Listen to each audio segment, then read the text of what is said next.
Welcome to Cepher Commentaries. Today, we will be commenting on Genesis chapter 11, Bere'shiyth. Welcome to Cepher Commentaries. Today, we will be commenting on Genesis 11, Bere'shiyth. And the whole earth was of one language and of one speech. And it happened that as they journeyed from the east, that they found a plain in the land of Shinar and dwelt there. Okay, now let's deal with this issue first, because we have a couple of things here that need to be discussed. One is we have this idea of one language and one speech. And the word here for language is safa, and the plural being sephet, and by implication, language. And so when we talk about a language here, this is going to be extremely important, because the idea of language is going to reflect on everything that happens in Scripture. The emergence of language and the ability to go beyond a simple identification in a glyph to the idea of capturing a concept in a letter. And now, to give you an example, when you look at a glyph, you might have a glyph that shows a man fishing. Okay, well, if you saw that glyph, you would say that's a man fishing, and that's what the glyph implies, what it means. As compared to a letter that has a sound, that the sound may have no particular meaning whatsoever, yet when combined with another letter, creates a concept. Now, we talked about this pretty extensively in one of the Cepher Academy classes, but the idea of a concept, a precept being identified in sound, and again, part of this idea of safa is the idea that there is a clip, there is a border, there is a brink, there is an edge, there is a lip, there is a prating. And what this means is that you have things like fricatives being introduced into the sound wave that creates the ending of a concept, the ending of a precept. And we see that when you're talking about perception being labeled or identified, the perception is identified, and then that identification is then translated into a mark, and the mark is the sound associated with that perception. So, for instance, a baby will perceive their mother and will begin to utter, in many languages, this idea of the sound ma. So you have, this is a very interesting sound because the mouth is closed, ma, and the initial vowel ah is uttered. There is no fricative at the end to terminate the sound. When you get to ma, you do have a fricative, you have an edging there, and this begins to create a conceptual identity rather than a perceptual identity, because it is more than one precept or more than one perception that is melded together into a concept. So language, when language becomes polysyllabic, it's also polyconceptual. And so the idea of a language having this focus of termination at the edge or brink of a sound is what is created and what begins to create conceptual communication. It allows a person to convey to another person through polysyllabic expression the idea of conceptual information, more than one perception married together in a form of cognition. And at this time, the whole earth was of one language. Now, this is very interesting because, of course, it would be of one language because they were essentially of one tribe. Only when the tribes begin to disseminate does the language begin to differ. And what we see is, for instance, you see this in various forms of languages around the earth. The French that's spoken in Quebec, for instance, is distinctly different from the French that's spoken in Paris, which may be distinctly different from the French that's spoken in Marseille, and that distinctly different from the French that's spoken in French-speaking Africa. We see the same in the English language, where the English that is spoken in London is substantially different than the English spoken in America. For instance, we put trash in a trash can, and they put rubbish in a bin. And in Canada, it's garbage, right? And so these are distinguishing marks of the use of the language. And because there are usages that are unique to an indigenous area, we begin to see slang and shortcuts being taken that create different forms of the languages. And so when the tribes become dispersed, the languages are also going to become dispersed. Now, on Earth, we see some really wide variance between whether you're talking about the languages that are spoken in the eastern part of Asia, whether you're talking about the Germanic-based languages or the Slavic-based languages in Europe, as compared to the Latin-based languages. And even the Latin language is a language that was created by slang, the use of slang, Latin, in Sicily. And so the Greek-speaking Sicilians merging into Latin would create the Italian language. And so these things, and of course the Italian language as compared to the Portuguese language, as compared to the Spanish language, as compared to the French language, all Latin languages, as is the Romanian language, and yet they're all distinct from one another. Okay, now of one language and of one speech, but the word here is davar. Davar, the same word that is found in the book Devarim. And when we talk about davar, it would be easy to say, and the whole earth was of one language and of one word, And of course, this idea of one word then could be misconstrued as an ambiguous term. What do you mean they only knew one word? Well, no, but one word, that is to say one teaching. There was one teaching, one instruction, there was a set of information, and it was in one consistent language. Okay. Now, here they're going to journey from the east. Now, again, when we talk about this word east, we have a very difficult problem with this word because the word is kedem. And kedem is typically construed as from the east. Yet when we take a look at the Strong's idea on kedem, we can see it comes from kedema. Kedema is the feminine form. And it comes from the word kadam.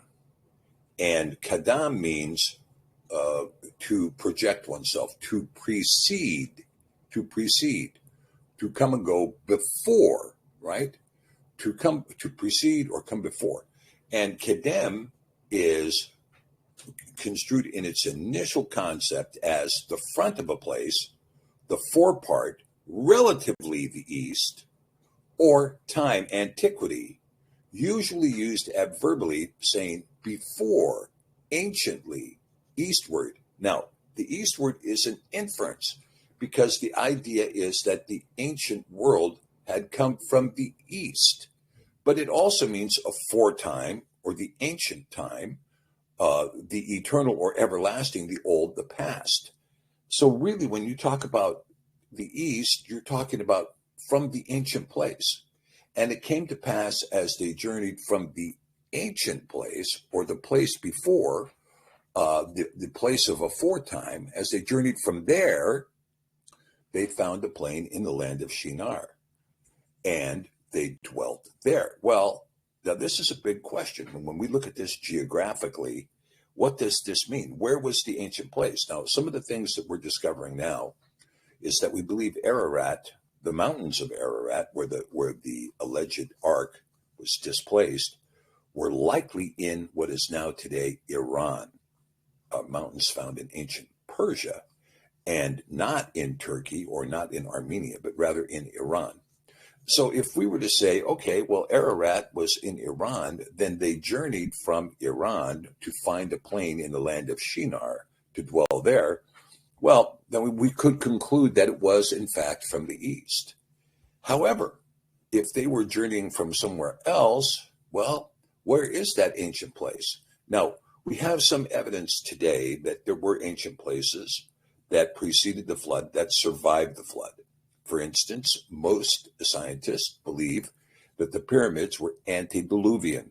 That is to say, they were built before the flood, by a people group that had the technology to build such sophisticated structures. And they are very sophisticated. They're 8-sided structures. They're not 4-sided structures. And the 3 at Giza are particularly laid out to reflect, first of all, an alignment with the Pleiades and the alignment with Sirius. And in fact, they were so perfectly calculated to the north, we can't even replicate it today. It's within 0.3 of 1 degree to completely accurate. Its accuracy also allowed it to predict with the reflection of shadows on its side, because it's 8-sided, not 4-sided, that it would predict with discrete shadows the vernal and autumnal equinox. That was easy to determine because the shadows would be the same size. Now, when you look at the size of the buildings and you see that those buildings are made with these massive stones, yet they have this very subtle indent in the middle of each wall, the perfection is really kind of hard to gauge. And it is understood that these pyramids were completely covered with what could have been a white marble.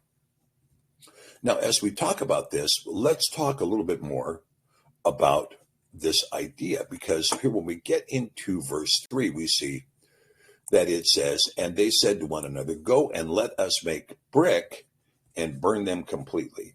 Now, this is going to be an important concept, and it's a concept that is well understood in Great Britain, for instance, where most of the structures are built of stone and not brick. So the verse says, go, let us make brick and burn them completely. And they had brick for stone and slime for mortar.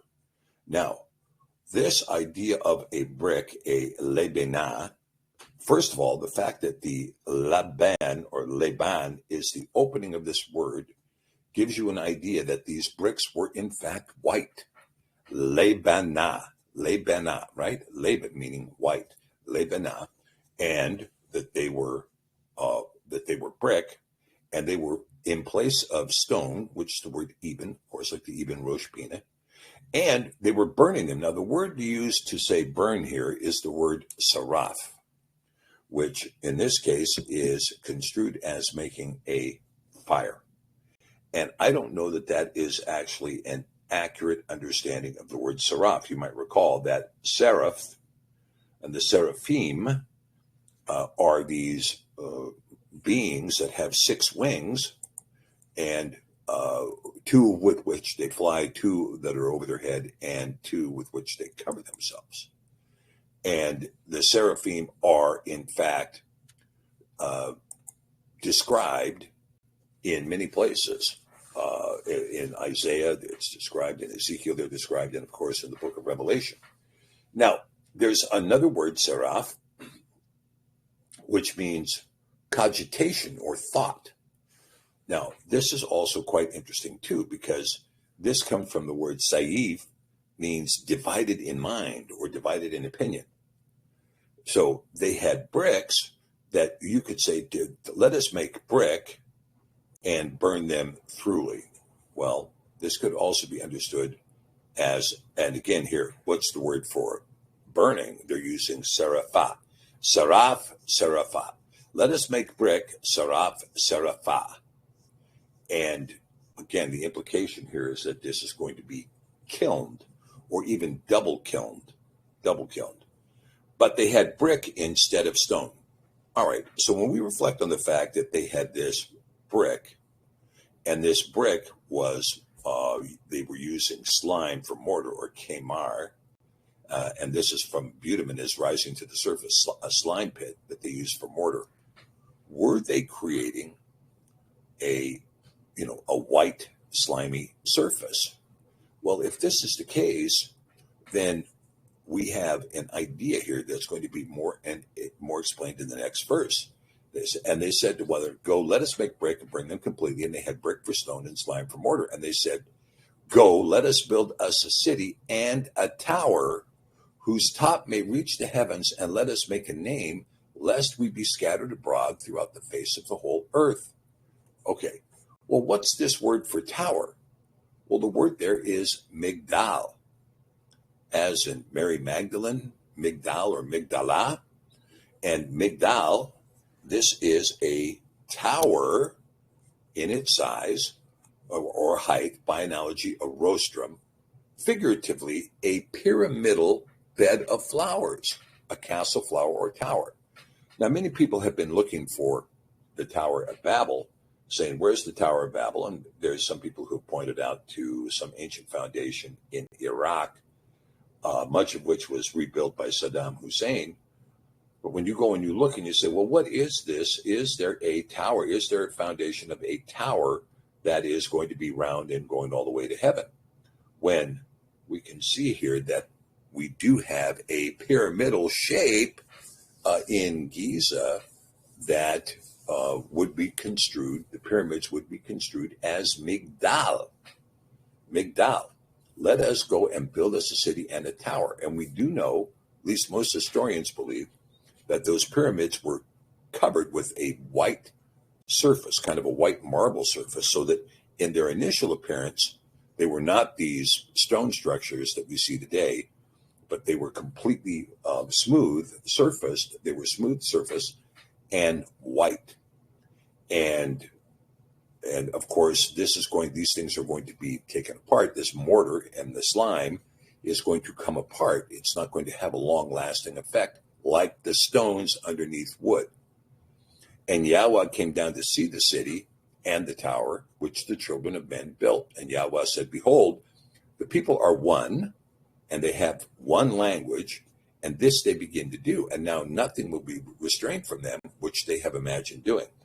Now, again, we remember that Bere'shiyth, Genesis, is a summary. At best, it's describing the white caps of the waves of the ocean coming into a beach, because we only get one sentence describing what's going on here.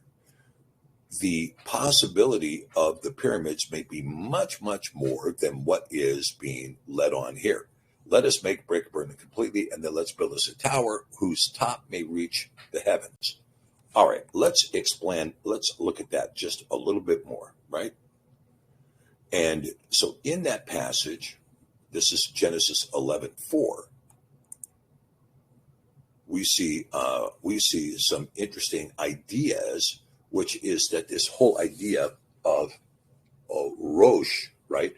This idea, let us build a tower, and let us build a city and a tower whose top may reach into heaven. Now, the word there that's used for top is Rosh. And this is most of the time, this is the head, the chiefest place. You could call it the top, the first, the forefront, the highest part, whose highest part may reach into heaven, is a reach on behalf of the interpreters injecting that language into the text.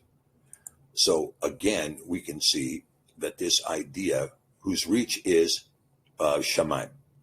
And again, when we talk about Shemaim, this word Shemaim is used in the modern world as meaning the sky, the ceiling, right? Cielo. It doesn't necessarily mean heaven, but it can mean just the sky. So whose Rosh, whose top, is in the sky. So when we see this now, we've been told, this was an attempt to, go and slay the giants in heaven and so on and so forth. That's not what the text says. The text says something different. And it says that the men are one, and they have this ability to do. They could do anything they want. So were these pyramids capable of things about which we know nothing? And now we know, for instance, that there are literally hundreds of pyramids that were built all over the earth, Migdalim, if you will. And these Migdalim that were built all over the earth could have been used, and quite often were found on ley lines, and they could have been used to do something that we know about in the modern world, but that is not talked about because, of course, we've been enslaved to a meter, which is that at one point we can see that Nikola Tesla was talking about the idea of harnessing the static electricity of the earth and making it available to the whole of the earth via a system of deployment that you could just simply turn on a switch and it would tap from this harnessing of static electricity and thereby allow men to have electric functionality with no meter. And the DuPont family was absolutely astounded at that discussion. And they cut him off and began to fund Thomas Edison. And Thomas Edison did not have the creativity that Nikola Tesla had. Nikola Tesla's light bulb, which, by the way, is the first incandescent bulb ever built, is still burning to this very day. It's been burning for over 100 years. And your light bulbs only work about 90 days, right? And they had to be replaced with LEDs. Okay, so the whole idea of this idea of Rosh Hashamayim is a very interesting idea that the head is in the heavens. And so because of this, we may be seeing the idea that really the tower of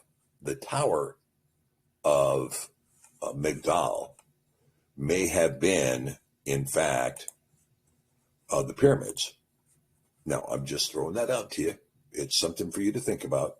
But it may have been the pyramids.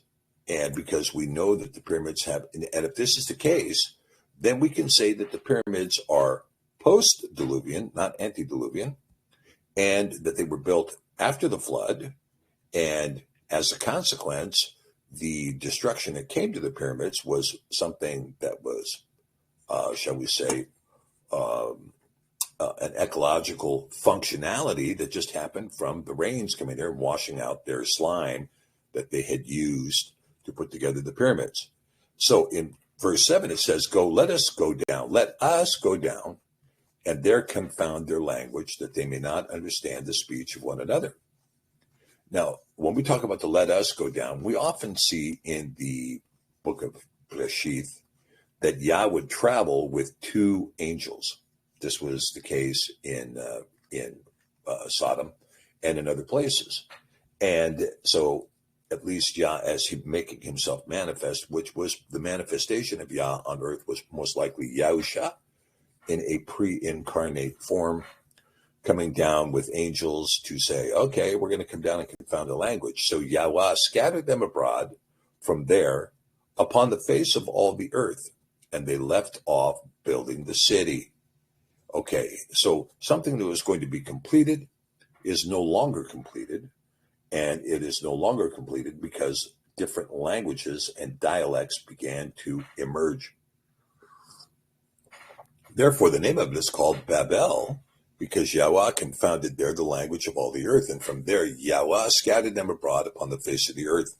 All right, now you can imagine that this is going to be an interesting circumstance if what we're talking about is that the group that is going to do this came from the east, or they came from the ancient place. Let's call the ancient place where Noah and his sons had initially found themselves. And you might recall that Nimrod, which, by the way, Nimrod was almost assuredly a title and not a name, Nimrod began to build his kingdom in these four cities of Babel, Erech, Akkad, and Calneh in the land of Shinar, in the land of the plain. Now, again, we have this problem, and this is a problem that a lot of people want to assign to the book of Jasher. Oh, well, how could he begin his kingdom with a town called Babel when it didn't become Babel until after Yah had changed up the languages? Well, that's kind of an issue, isn't it? But it's not an issue for me because I understand that they have to label them something, and so they do. And so we can see now, but you're going to see these names, Erech, Akkad, and Calneh, appear later on as very important places. And the Akkadians are going to emerge as a people. However, when we look here and we see that this was in the plains of Shinar, if in fact the Tower of Babel was the Great Pyramid at Giza, and it was the great combination of pyramids at Giza that were formed to allow the head to rise up into the heavens to do what men imagined to do, which was possibly to harness electricity to allow men to travel throughout the world on electric-powered vehicles that could even fly, that required no fuel whatsoever because they were tapping into a static electric field that was being generated around the earth in a series of ley lines communicated one to another by these pyramids. I'm not saying that's the case. I'm just saying it's a possibility. And as a result of this, they were scattered. Therefore, the name of it is called Babel. Well, if Babel was in fact where the three pyramids are at Giza, this would be consistent with what we see in the book of 2 Peter, where 2 Peter tells us that Peter traveled to Babylon. He was writing that letter from Babylon. And we know that he was not in Iraq when he wrote that letter, but in a place called Fortress Babylon, which was now identified as the city of Cairo. Cairo is, in fact, in proximity to the Great Pyramids of Giza. So the great city being built could have been Giza and its, great trappings. For instance, the three pyramids and the Sphinx. All right, let us continue. These are the generations of Shem. Shem was 100 years old and fathered Arphaxad 2 years after the flood. Now, Arphaxad is usually discussed in most English texts as Arpachshad.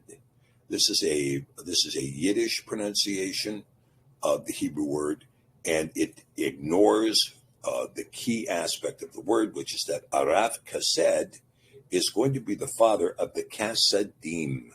And this is why the last syllable cannot be obfuscated with a Yiddish pronunciation, but rather must be exposed with a consistent Ivrit pronunciation, Arphaxad.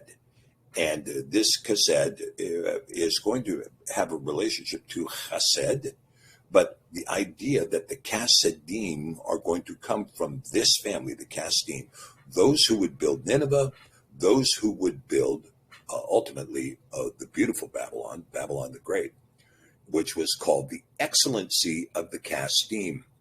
The Chassidim are also going to be known later on. Now, these are a Shemitic tribe, right? Shem. Any tribe that comes from Shem is Shemitic, not Semitic. Again, that's a Yiddishized form of the word. Shemitic means that they are derived from Shem as their ancient ancestor. So Arphaxad was a Shemitic tribe, and this Shemitic tribe would become the Chassidim, and the Chassidim would also be known as the Chaldeans. The Chaldeans would be called the Chaldee, and when they migrated into Central Europe, which they did in the early 3rd century AD, and we're talking about places like Slovenia, arguably Croatia, into Czechia, what is now Czechia and Slovakia, and southern Germany, and even Poland. They came in as the Chaldeans or the Chaldee, and ultimately became known as the Celti or Celtic people. And the Celtic language, before Latin arose, the Celtic language was the dominant language on the continent of Europe, and the Celtic practices, including the Celtic calendar, which is best evidenced in the Kalini fragment, that calendar was the calendar practiced on the continent. So the continent of Europe was speaking a Chaldean language, a Celtic language, and being governed by Celtic practices, which included skills that were learned when the Chaldeans were in the Mesopotamian area before their migration. And this became a very dominant way of life on the continent that was going to be completely changed up by the Romans in the imposition of the Latin language. And Shem lived after he had fathered Arphaxad 500 years and fathered sons and daughters. Okay, interesting. And Arphaxad lived 35 years and fathered Shelach. And Arphaxad lived after he fathered Shelach 403 years and fathered sons and daughters. And Shelach lived 35 years and fathered Ebru. Now, this is a statement that is intentionally ignoring a name that becomes very, very present in Luke chapter 3 in the genealogy of Mashiach through his supposed father, Joseph. So really the genealogy in Luke chapter 3 is the genealogy of Yosef, the supposed father of Mashiach, and the husband of Miriam. That's what Luke 3 is. And it's very interesting in Luke 3 because Luke 3, counting from Mashiach, going back to Enoch, is exactly 70 generations. And Enoch tells us that the demons, that is the disembodied Ruachot of the Nephilim, were going to be captured in the earth for 70 generations. One doesn't need to count the generations at all to say, oh, it's 40 years, 100 years, 120 years. You don't need to do any of that. You just simply allow the count of the 70 generations in Luke 3, and those 70 generations then go right back to Hanok, and this is when the demons are released. So for the first time in Mashiach's first miracle, he casts out demons from the blind man in one gospel, from two blind men in another. And the commentary is he's casting out demons. This was something that had never been seen in Yasharel before. Why not? Because the demons were still locked up in the earth until they were released in 70 generations. However, in the commentary in Luke 3, there is a mention of the name Canaan, the son of Shelach. This is a very interesting proposition because his name is not mentioned here in Bere'shiyth. It says, and Shelach lived 30 years and fathered Abru. They intentionally ignored the fact that Shelach, in fact, fathered Canaan, and Canaan fathered Abru. But Canaan, as Jubilees 8 would tell us, found the writings of the ancient watchers and transcribed them and sinned owing to it. And he discovered how the ancient watchers used the sun and the moon and the stars for omens and signs, which, by the way, is an instruction that we get from Genesis 1:14.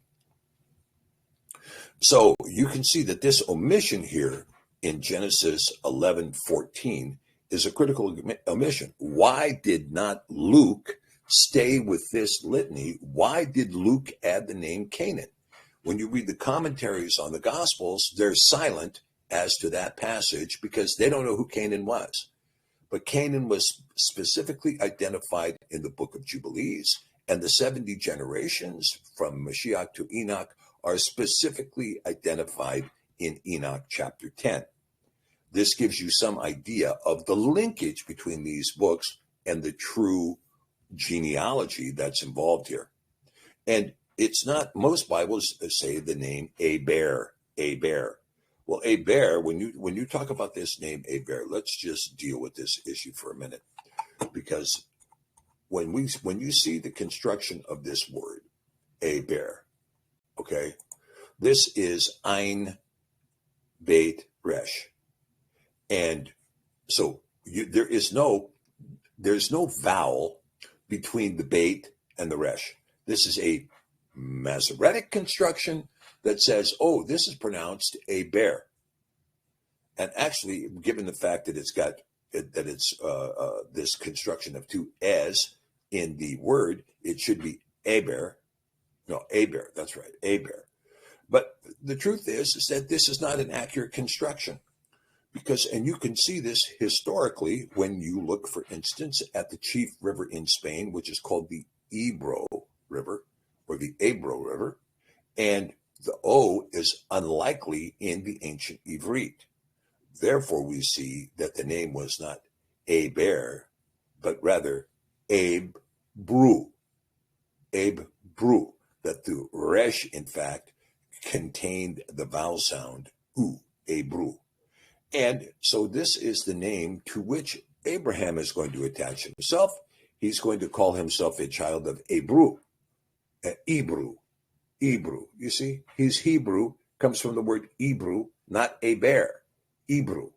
Okay, Hebrew. Some scriptures actually use hey bear. Well, no.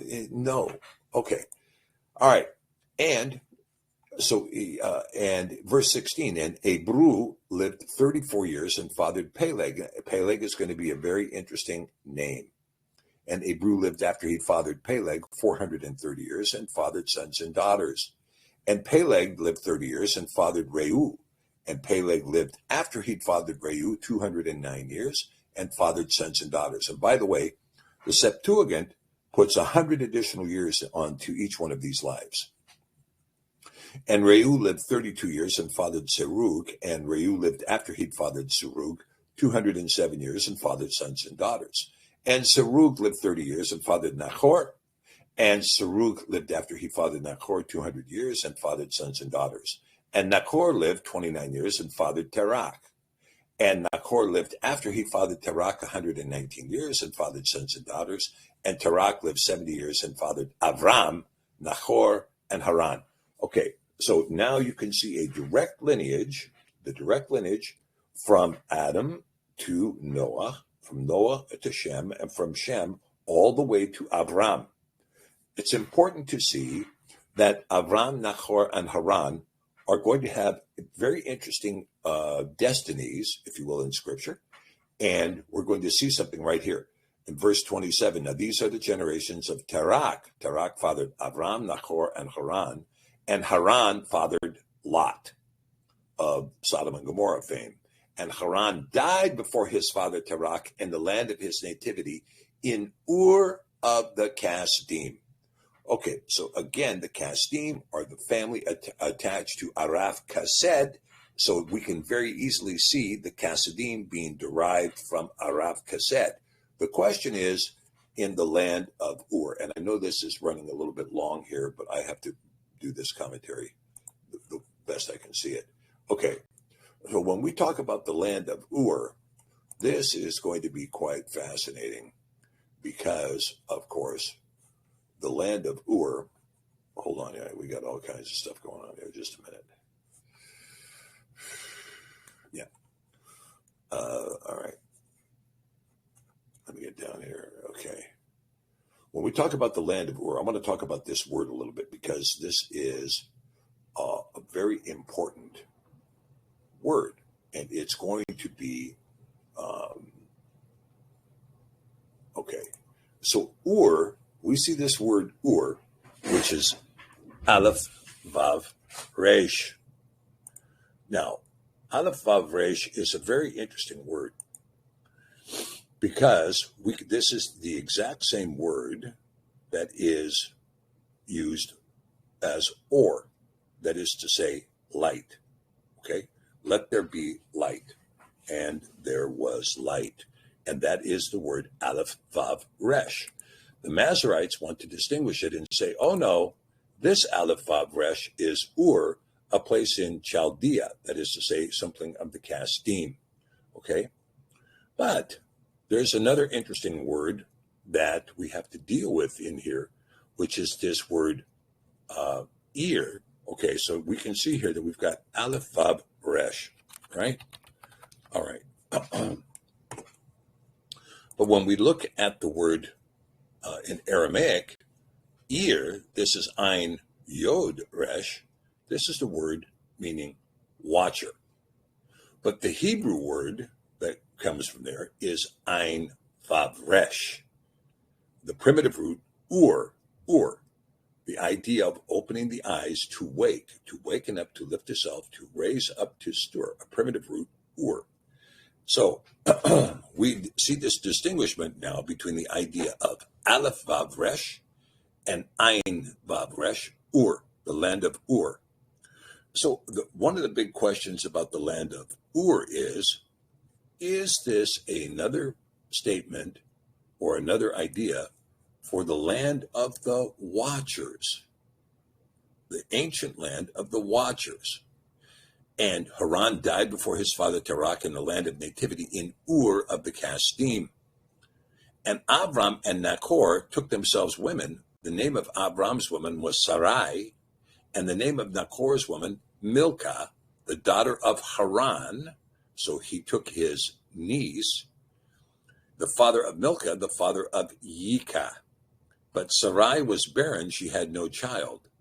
And Terach took Avram his son, and Lot, the son of Haran, his son's son, and Sarai, his daughter-in-law, his son Avram's woman, and they went forth with them from the land of Ur of the Kasdim to go into the land of Canaan, and they came to Haran and dwelt there. Okay, so we see that Haran is somewhere between Ur and Canaan. And the days of Tarak were 205 years, and Tarak died in Haran. Now, again, when we look at Haran, this is a very interesting word. Why is it an interesting word? Well, because for one, you have this idea of he, resh, nun safit. So the he could very easily be a prefix. So when we see this idea of Haran, and by the way, Haran it comes from the word har, which is short for mountain or range of mountains, right? And so Haran might be construed as the land of the mountains, Haran. However, if it's a prefix, he, and we're talking about ha'aran, well, this might have another implication as to exactly where this is. And again, I just want to throw out to you that while we're talking about this, when you look at these words north, south, east, and west, they don't necessarily mean north, south, east, and west. They mean something else. This idea of kedem, east, means from the ancient places. North means from the hidden places. The south means from the desert. And west means from the coast. So these things you should keep in mind when you're reading the text to gain discernment as to what you're talking about in terms of the geographic locations found in Scripture. Okay, so that is going to conclude our commentary on Genesis chapter 11.